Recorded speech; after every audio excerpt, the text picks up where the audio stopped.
بسم اللہ الرحمن الرحیم۔ دو چیزوں میں حد، رکاوٹ اور پردے کو برزخ کہا جاتا ہے۔ امام آلوسی روح المعانی میں لکھتے ہیں کہ مرنے سے لے کر قیامت تک کا وقفہ برزخ کہلاتا ہے۔ اللہ پاک قرآن مجید میں فرماتا ہے اور ان کے آگے اس دن تک ایک پردہ حائل ہے جس دن وہ قبروں سے اٹھائے جائیں گے، یعنی قبروں سے تو روز قیامت ہی اٹھایا جائے گا، اس لیے مرنے کے بعد سے قیامت تک کا زمانہ عالم برزخ کہلاتا ہے۔ ناظرین گرامی، ہماری زندگی 3 ادوار پر مشتمل ہے۔ نمبر 1 حیات دنیاوی، نمبر 2 حیات برزخی، نمبر 3 حیات اخروی۔ اب جیسی بندہ فوت ہوتا ہے تو اس کی قبر کی زندگی شروع ہو جاتی ہے۔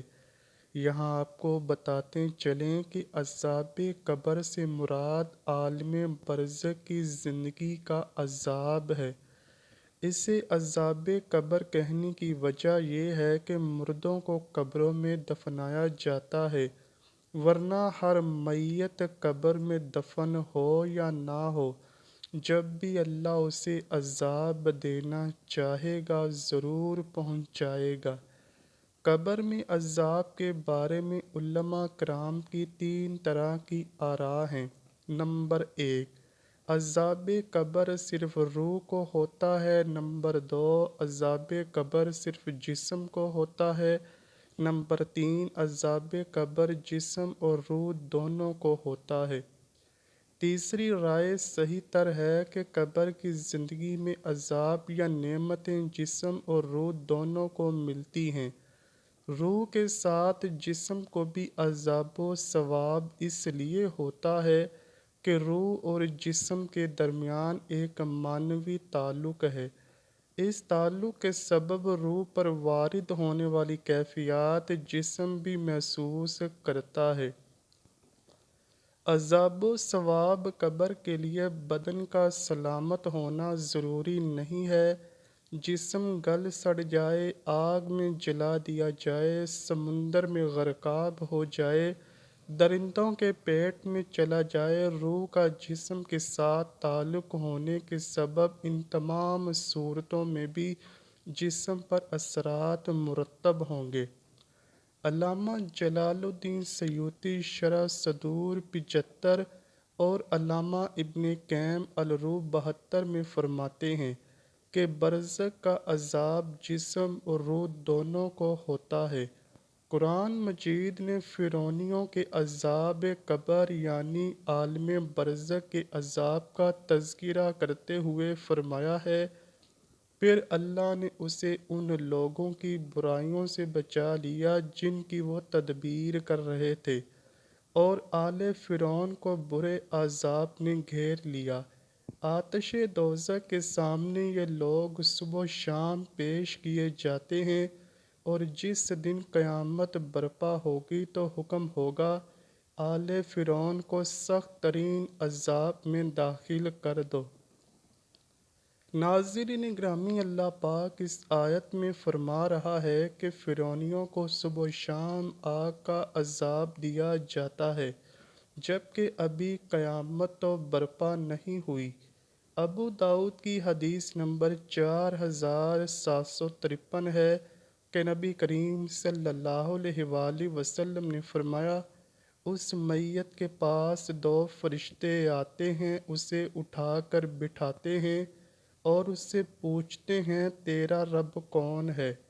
وہ جواب دیتا ہے اللہ میرا رب ہے۔ فرشتے اس سے سوال کرتے ہیں تیرا دین کیا ہے؟ وہ جواب دیتا ہے اسلام میرا دین ہے۔ فرشتے اس سے پوچھتے ہیں یہ شخص حضرت محمد صلی اللہ علیہ وآلہ وسلم جو تمہارے درمیان مبعوث ہوئے کون ہیں؟ وہ جواب دیتا ہے وہ اللہ کے رسول صلی اللہ علیہ وآلہ وسلم ہیں۔ فرشتے اس سے پوچھتے ہیں تجھے یہ کیسے معلوم ہوا؟ وہ جواب دیتا ہے میں نے اللہ کی کتاب قرآن مجید کو پڑھا، لہٰذا میں آپ صلی اللہ علیہ وآلہ وسلم پر ایمان لایا اور آپ صلی اللہ علیہ وآلہ وسلم کی تصدیق کی۔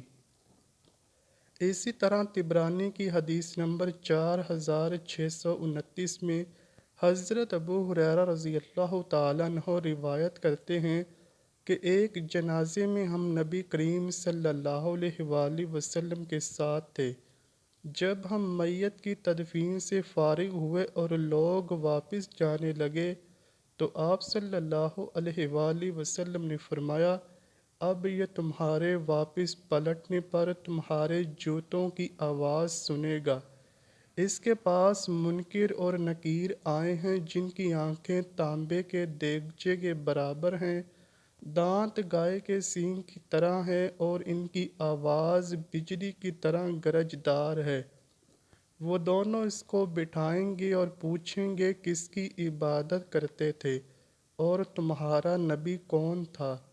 اگر وہ اللہ پاک کے عبادت گزار بندوں میں سے ہوا تو وہ کہے گا میں اللہ پاک کی عبادت کرتا تھا اور میرے نبی حضرت محمد صلی اللہ علیہ وآلہ وسلم ہیں جو اللہ کی نشانیاں لے کر ہمارے پاس آئے، پس ہم ایمان لے آئے اور ہم نے ان کی اتباع کی۔ پس اللہ کا یہ فرمان اسی بارے میں ہے اللہ پاک ایمان والوں کو اس مضبوط بات کی برکت سے دنیوی زندگی میں بھی ثابت قدم رکھتا ہے اور آخرت میں بھی۔ اس سے کہا جائے گا تو یقین کے ساتھ زندہ رہا اور اسی پر تمہاری موت آئی اور اسی پر تم روز قیامت اٹھائے جاؤ گے۔ پھر اس کے لیے جنت کی طرف ایک دروازہ کھول دیا جاتا ہے اور اس کی قبر کو کشادہ کر دیا جاتا ہے۔ اگر وہ اہل شک منافقین میں سے ہو تو وہ ان کے سوالوں کے جواب میں کہتا ہے میں نہیں جانتا، میں نے لوگوں کو جو کچھ کہتے سنا میں نے بھی وہی کہا۔ اس سے کہا جائے گا تو شک پر زندہ رہا، اسی پر تمہاری موت ہوئی اور اسی پر روز قیامت تمہیں اٹھایا جائے گا۔ پھر اس کے لیے دوزخ کی طرف ایک دروازہ کھول دیا جاتا ہے، اس پر ایسے بچھو اور سام مسلط کر دیے جاتے ہیں کہ اگر ان میں سے کوئی ایک بھی زمین میں پھونک مار دے تو زمین کے تمام نباتات جل کر راکھ ہو جائیں۔ پھر زمین کو حکم دیا جاتا ہے اور وہ سکڑ جاتی ہے حتیٰ کہ اس کے دونوں پہلو ایک دوسرے میں دھنس جاتے ہیں۔ مسلم کی حدیث نمبر 2867 میں حضرت زید بن ثابت رضی اللہ تعالیٰ عنہ سے روایت ہے، وہ کہتے ہیں کہ ہم نبی کریم صلی اللہ علیہ وآلہ وسلم کے ساتھ بنو نجار کے ایک باغ میں تھے۔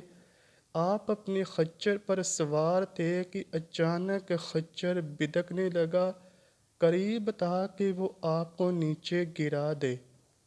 ہمیں وہاں کچھ قبریں نظر آئیں، آپ نے پوچھا ان قبر والوں کو تم میں سے کوئی جانتا ہے؟ تو ہم میں سے ایک شخص نے کہا اللہ کے رسول میں جانتا ہوں۔ آپ نے پوچھا بتاؤ یہ کب فوت ہوئے تھے؟ اس نے کہا کہ شرک کی حالت میں ہی مر گئے تھے۔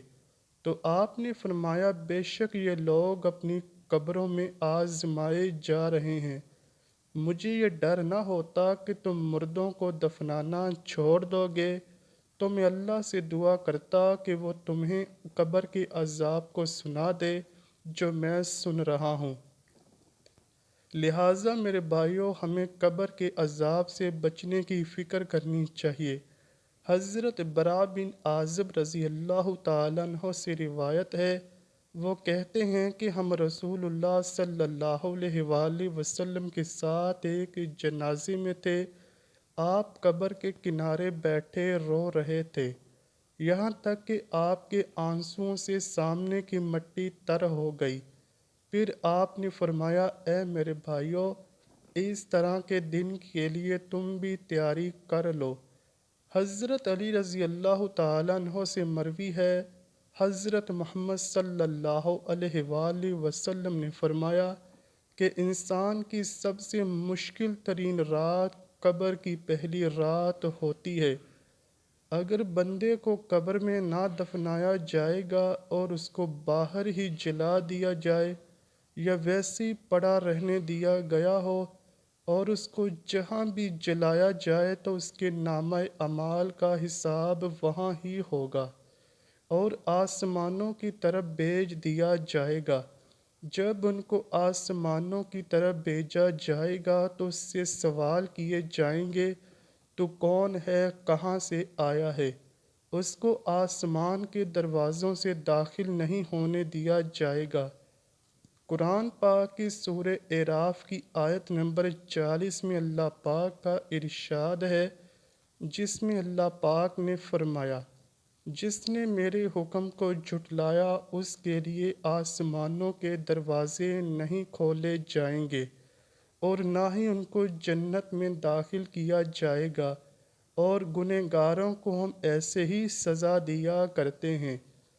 حضرت محمد صلی اللہ علیہ وآلہ وسلم کا فرمان عالی شان ہے، ہر وقت اپنی موت کو یاد کرتے رہا کرو۔ آج کے دور میں ہم نے نبی کریم صلی اللہ علیہ وآلہ وسلم کے فرمان کو بھلا دیا ہے اور ہم اس طرح مصروف ہو چکے ہیں کہ ہم مرنا ہی بھول گئے ہیں۔ اللہ سے دعا ہے کہ وہ ہمیں نیک اعمال کرنے کی توفیق عطا فرمائے اور ہم سب کو اپنے پیارے حبیب صلی اللہ علیہ وآلہ وسلم اور ان کی آل پاک سے سچی و پکی محبت کرنے کی توفیق عطا فرمائے۔ آمین یا رب العالمین۔ امید کرتا ہوں کہ آپ کو ویڈیو ضرور پسند آئی ہوگی۔ اگر ویڈیو پسند آئی ہے تو ویڈیو کو لائک کیجئے، شیئر کیجئے اور چینل کو لازمی سبسکرائب کیجئے۔ کمنٹ سیکشن میں اپنی رائے کا اظہار بھی ضرور کیجئے گا۔ ملتے ہیں اگلی ویڈیو میں، تب تک کے لیے اللہ حافظ۔